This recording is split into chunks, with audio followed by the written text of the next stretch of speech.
A Los Angeles man is under arrest after police found more than 1,000 rifles in his multi-million-dollar home. We have an AR-15, enormous amount of firepower. The overflowing cache of weapons hardly fits on the table at the state police barracks, police say. It's a little nerve-wracking that someone can have that many unlicensed guns in a place just like this. A quiet suburban street. A front door explodes. Inside, rifles, drugs, pill presses, enough firepower to arm an army. And this isn't some war zone. It's your neighborhood. But what you don't see is the machine behind it, stretching thousands of miles, moving guns, drugs, and money in a loop no one talks about. How many houses like this are hidden in plain sight? And more importantly, are we dismantling the machine or just trimming its branches? Today, we follow the pipeline into America's shadow industry. The Suburban Arsenal, Washington State. The pipeline starts in places you'd never expect. Centralia, Washington. Population just under 18,000. A small city tucked halfway between Seattle and Portland along Interstate 5. Old brick downtown, antique shops, a community college. In the kind of town where people stop at the same diner every Sunday morning and know each other by first name. Nothing about this place screams criminal enterprise. But on October 28, 2025, that quiet reputation shattered. A coordinated strike, led by the DEA and backed by the Seattle Police Department, ATF, Washington State Patrol SWAT, Customs and Border Protection's elite BORTAC unit, and at least 5 other agencies, descended on 12 locations across western Washington. One of the primary targets was a largely undeveloped property off Kresge Avenue in Centralia, east of the Fairway Shopping Center. What they found inside that stash house was staggering. 3 people are on the run and 15 arrested after a large drug bust in southern and central Indiana. 25 kilograms of fentanyl powder, more than 90,000 fentanyl pills, and 24 firearms, some of them high-powered assault-style weapons. All under one roof. Nay, in a small town where the biggest news most weeks is a road construction update, but Kresge Avenue was just one stop. Across all 12 locations, agents seized over 100,000 fentanyl pills, 34 kilograms of fentanyl powder, 8.7 kilos of cocaine, 3.7 kilos of methamphetamine, nearly a kilogram of heroin, 34 firearms, and $40,000 in cash. 10 people were arrested, including a Centralia man and a Sammamish resident who investigators say operated across counties, Lewis, King, Snohomish, running 3 interrelated drug and gun trafficking conspiracies. This man is behind bars tonight, accused of distributing marijuana and cocaine after deputies found drugs, guns, and items related to drug sales. The alleged ringleader was arrested in his vehicle that morning with 1.6 kilos of fentanyl on him. At his Sammamish home, agents found more fentanyl, heroin, and a loaded .45 caliber semi-automatic pistol. This was not a corner dealer with a side hustle. This was infrastructure.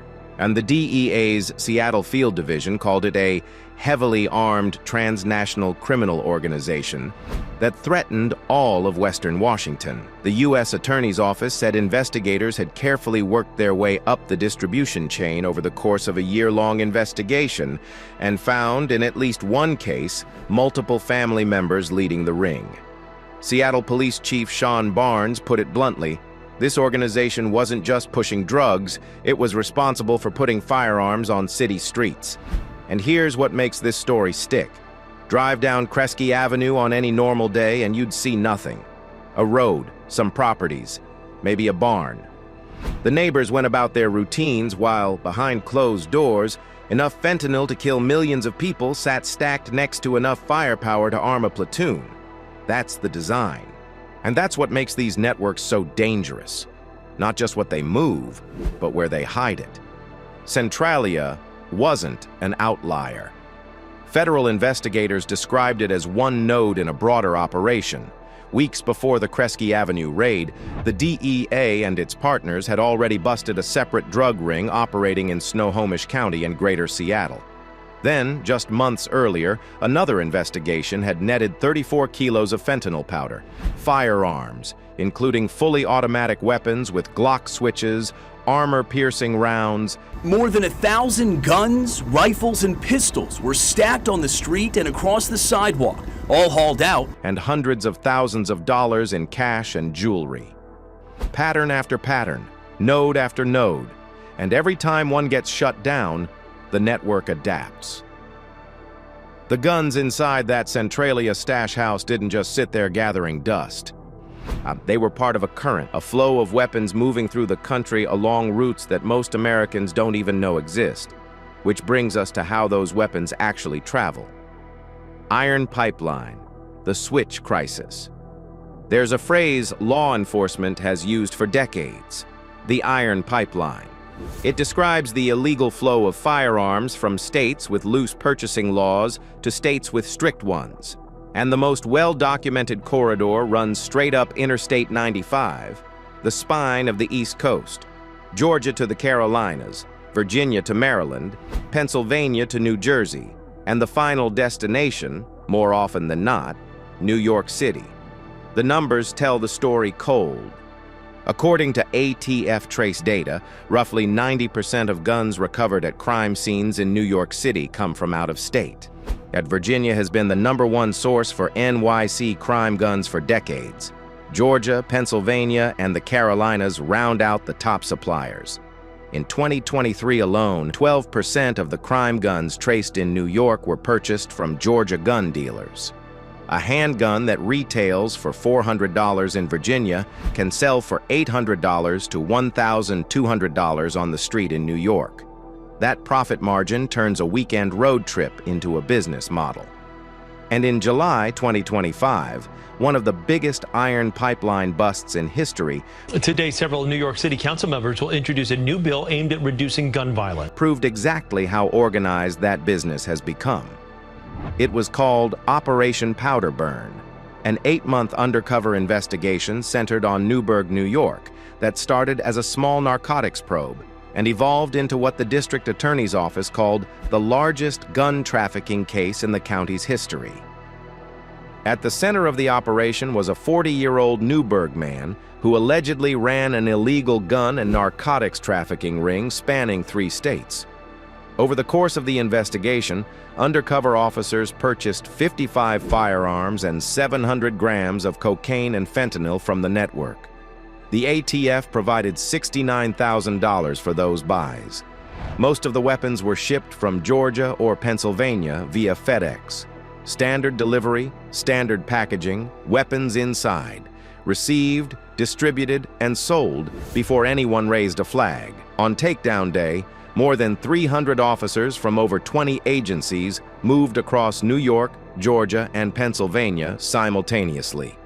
20 individuals were charged with firearm, narcotics, and conspiracy offenses. To announce the federal charges today and arrests of 5 individuals along with 7 others who are facing state charges, who've been important players in the open-air drug market. Ages ranged from 22 to 60. The severity of the charges carried sentences from probation up to 30 years in prison. But investigators ended the operation early after intercepting messages suggesting the ring was planning to rob and potentially harm the undercover officers.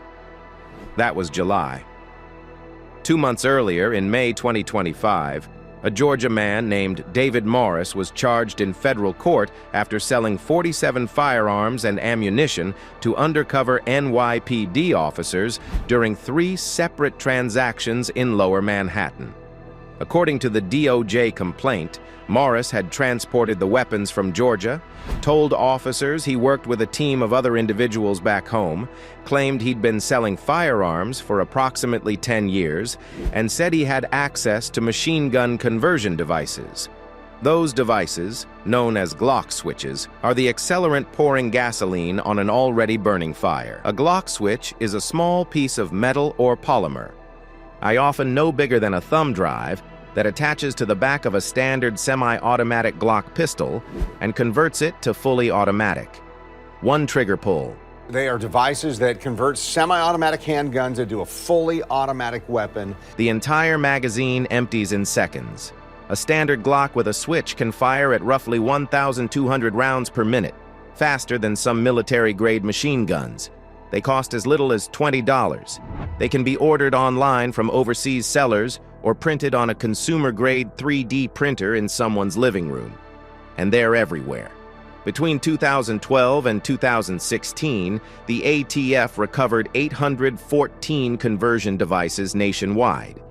Between 2017 and 2021, that number exploded to over 5,400, a 570% increase. In 2024 alone, Chicago Customs and Border Protection seized more than 1,500 Glock switches at ports of entry. A Fort Worth man bragged to an undercover ATF agent that he could produce roughly 400 switches a day using 2 3D printers set up in his apartment. These switches have been recovered at mass shootings, block party gunfights, and police ambushes. In Memphis, a teenager with a switch-modified handgun killed a police officer. In Philadelphia, masked gunmen with a switched Glock sprayed more than 30 rounds into a crowd of teenagers at a bus stop. In Detroit, investigators collected 93 shell casings from a single incident. The iron pipeline doesn't just move guns anymore, it moves firepower. And that firepower doesn't only go north, it also goes south. The border game, the Laredo seizure, Laredo, Texas. One of the busiest land ports of entry in the Western Hemisphere. Every day, the thousands of commercial trucks and personal vehicles cross the Juarez-Lincoln International Bridge between the U.S. and Mexico. Trucks transported nearly $300 billion worth of merchandise in 2022, north and southbound, over the U.S.-Mexico border in Laredo, Texas. Billions of dollars in legitimate trade flow through this corridor annually. It's the economic heartbeat of the border, and buried in that river of commerce, weapons. On October 23, 2025, officers from U.S. Customs and Border Protection's Anti-Terrorism and Contraband Enforcement Team were monitoring southbound traffic at the Laredo Bridge to port of entry when they spotted 2 vehicles traveling in tandem, a Chevrolet Tahoe with Alabama plates, a Chevrolet Silverado with Mexican tags, both hauling utility trailers, also registered in Mexico. Something felt off. The officers pulled both vehicles for secondary inspection. What they found behind the trailer walls changed the scale of the conversation overnight. The trailers had been professionally modified, fabricated inner walls with hidden compartments running the full length of each unit. And packed inside those compartments was an arsenal. Roughly 400 firearms of various calibers, AR-15S, M4 carbine-style rifles, pistols, dozens of high-capacity magazines, thousands of rounds of ammunition, all headed south, straight into Mexico. The drivers were a father and son. Emilio Ramirez Cortez, a lawful U.S. permanent resident, and his son Edgar Ramirez Diaz, a U.S. citizen. Both were arrested on federal firearms smuggling charges and turned over to the U.S. Marshals Service. According to the federal complaint filed in U.S. District Court for the Southern District of Texas, the 2 told Homeland Security Investigations agents they had picked up the trailers in Dallas and were promised money for transporting them to Mexico. Then came the detail that turned a major bust into a chilling revelation. The suspects admitted they knew they were smuggling guns, and they told agents this wasn't their first time. According to the complaint, the father and son said they had made this same run, pulling trailers loaded with firearms across the border, on 12 previous occasions, 12 trips. If each carried a similar volume, that's potentially thousands of weapons delivered into cartel territory from a single 2-man operation. U.S. Ambassador Ronald Johnson responded publicly, calling the seizure a demonstration of how international cooperation delivers results. DHS sources confirmed the shipment was almost certainly bound for cartel use. The trailer modifications were described as deliberate and sophisticated, the kind of work that suggests an organized supply chain, not a one-off gamble. And Laredo wasn't alone. Just weeks later, CBP officers at the same port of entry intercepted another southbound vehicle, a 2025 Toyota Tacoma pulling a utility trailer, and discovered 11 more handguns, magazines, and ammunition hidden among the cargo. Same bridge, same method, different driver. This is the southbound weapons trade, and it is one of the most critical and least discussed dimensions of the entire border security conversation. Most public attention focuses on what comes north, drugs, migrants. But the southbound flow of firearms is what arms the cartels. It's what gives them the firepower to hold territory, fight rivals, intimidate local governments, and wage what amounts to a low-grade war across entire Mexican states. The data backs this up at scale. According to ATF Trace data, at least 70% of firearms recovered at crime scenes in Mexico and submitted for tracing between 2014 and 2021 were sourced from the United States. The Mexican government has estimated that roughly 200,000 U.S.-sourced firearms are smuggled across the border annually. Texas alone accounts for 43% of all guns traced from Mexico back to American dealers. Arizona supplies another 17%. In 2023, more than 82% of crime guns traced in Mexico originated from purchases at U.S.-based federally licensed gun dealers. The guns were collected by the dozen. The collection took place in Iztapalapa, a Mexico City neighborhood known for crime. And ATF data shows that rifles recovered in Mexico surged by 105% between 2016 and 2022, a sign that cartels are increasingly favoring high-powered military-style weapons.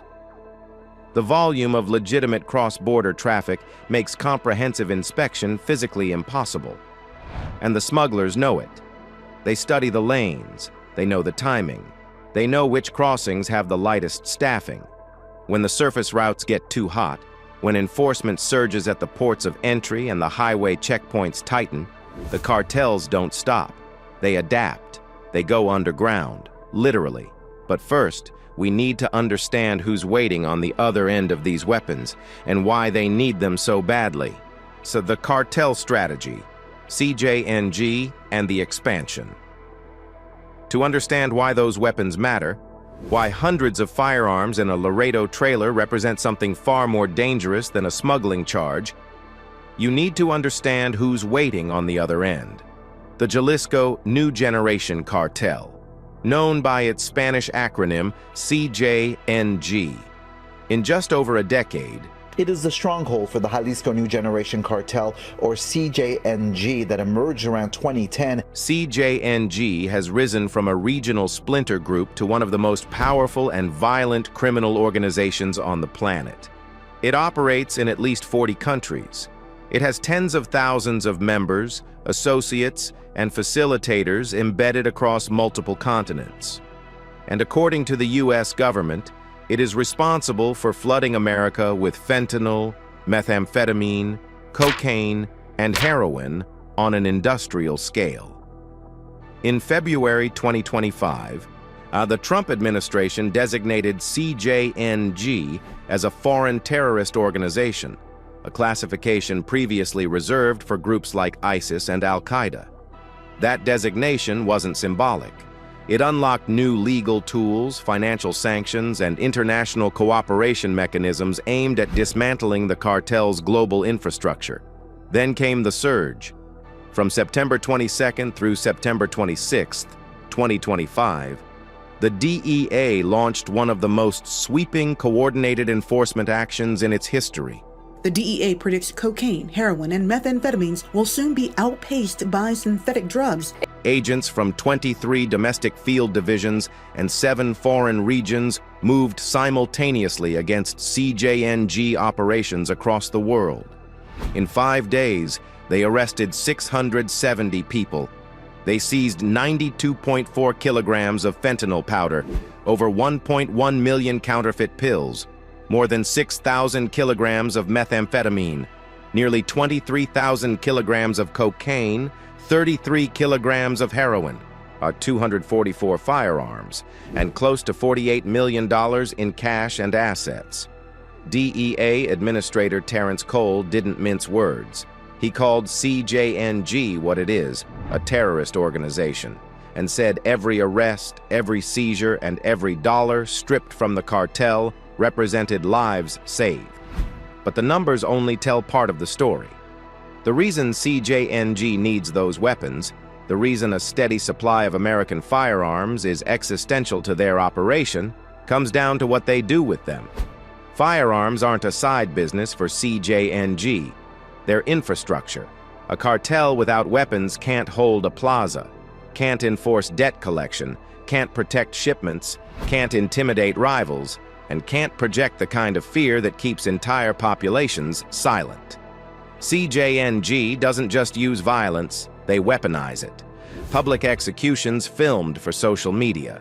Bodies dumped in town squares, threatening messages carved into victims and left for authorities to find.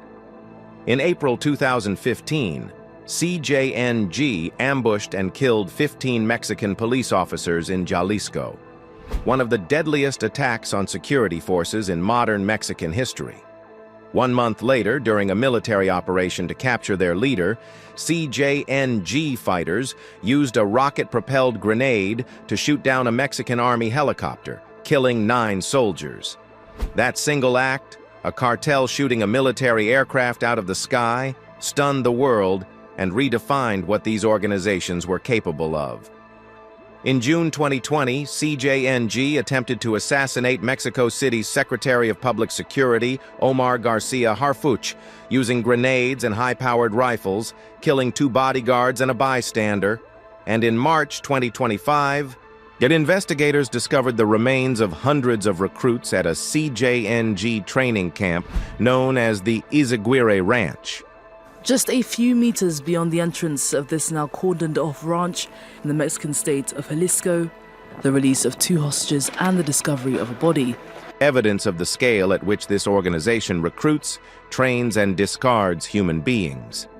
Then, on February 22nd, 2026, just days ago, Mexican armed forces, acting on U.S. intelligence, killed CJNG's founder and leader Nemesio Oseguera Cervantes, known as El Mencho, during a military operation in Tapalpa, Jalisco. He had been one of the most wanted fugitives in the world, with a $15 million U.S. bounty on his head. His son, El Menchito, had already been sentenced to 30 years in a U.S. prison and ordered to forfeit over $6 billion in drug proceeds. During the raid that killed El Mencho, troops seized armored vehicles, heavy weapons, and rocket launchers capable of downing aircraft. In the hours that followed, the CJNG unleashed coordinated retaliation across more than 20 Mexican states, burning vehicles, erecting roadblocks, shutting down Guadalajara. Schools were canceled, airports suspended operations, tourists sheltered in hotels. That's the firepower American guns help sustain. That's what's waiting on the other side of every trailer that crosses the bridge at Laredo. And when surface routes get too hot, CJNG and organizations like it don't stop moving. They go deeper. They go underground. The Underground Highway, the tunnel discovery. What you're about to hear sounds like fiction. It isn't. In the Otay Mesa Warehouse District of San Diego, a nondescript stretch of industrial buildings near the Mexican border, federal agents pulled back the floor of a commercial space and found the entrance to another world, a tunnel. They're stretching 4,309 feet from an industrial building in Tijuana, Mexico, to a warehouse in San Diego, California. That's more than 3/4 of a mile. Underground, beneath the border, beneath the desert, beneath the feet of people going about their everyday lives. The tunnel was 5.5 feet tall, 2 feet wide, averaging 70 feet below the surface, and it was built to last. Inside, investigators found high-voltage electrical cables and panel systems, forced air ventilation to keep the oxygen flowing, a complex drainage system to handle groundwater, and a fully operational rail and cart system designed to move large shipments of drugs from one country to another without ever breaking the surface. There was even an elevator at the entrance on the Mexican side. It was, according to U.S. Customs and Border Protection, the longest illicit cross-border tunnel ever discovered along the southwest border. It's the longest cross-border tunnel ever discovered on the southwest border of... The previous record holder, also found in San Diego in 2014, measured 2,966 feet. This one shattered it by more than 1,000 feet. Think about what it takes to build something like that. Someone surveyed the terrain, hired workers with engineering knowledge, sourced tons of construction materials, wood, electrical wiring, steel rails, ventilation equipment, excavated thousands of cubic feet of earth without detection, installed infrastructure that could sustain regular use, and operated the passage long enough to move unknown quantities of contraband before it was found. That's not a crime. That's project management on a corporate level, executed in total secrecy across an international border. And this tunnel wasn't alone. In June 2025, just months ago, Border Patrol agents from the San Diego Sector Tunnel Team uncovered another sophisticated smuggling tunnel.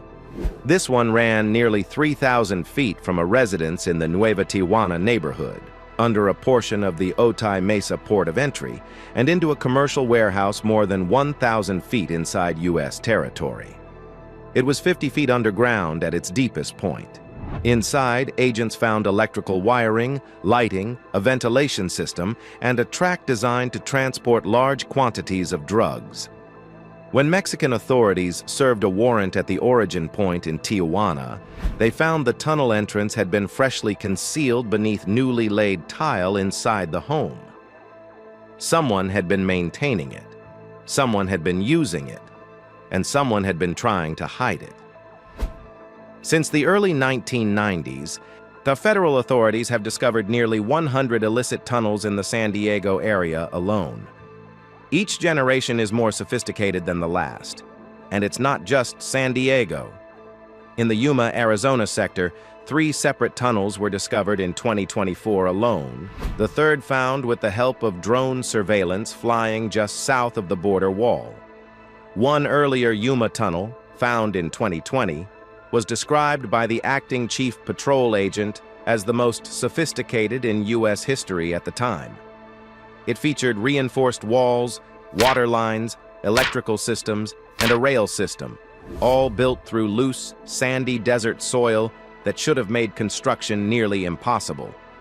And in one of the more surreal cases, an HSI investigation traced a smuggling tunnel from a home in Mexico to an abandoned Kentucky Fried Chicken restaurant in San Luis, Arizona, just 200 yards north of the border. The owner was arrested after agents found methamphetamine, cocaine, heroin, and fentanyl in his truck. He was sentenced to 7 years, a KFC, a Tijuana bedroom, a warehouse in an industrial park. The entry points change. The method doesn't. These tunnels represent something that arrest numbers and press conferences don't fully capture: the sheer institutional capability of these organizations. They plan in years, not weeks. They absorb losses, a sealed tunnel, a busted shipment, an arrested operative, and they keep building, because the infrastructure runs deeper than any single raid can reach. When you combine the suburban stash houses, the interstate gun pipelines, the border trailer seizures, and these underground highways, a picture emerges that is impossible to ignore. This isn't a crime ring. This is a shadow industry, with supply chains, engineering divisions, logistics networks, and a human resources pipeline that rivals legitimate corporations. And it raises a question that doesn't have an easy answer. Are we fighting criminals, or are we competing with an enterprise? The raids, the seizures, the arrests, they're real, and they matter. But the machine keeps moving. Drugs north, guns south, money circulating, and the networks quietly adapting in ways most of us will never see. Every node taken down reveals another, and every victory is temporary. The pipeline is patient, relentless, and far from finished. So the question isn't whether the system exists. We know it does. The question is this: how far are we willing to go to dismantle it before it dismantles us?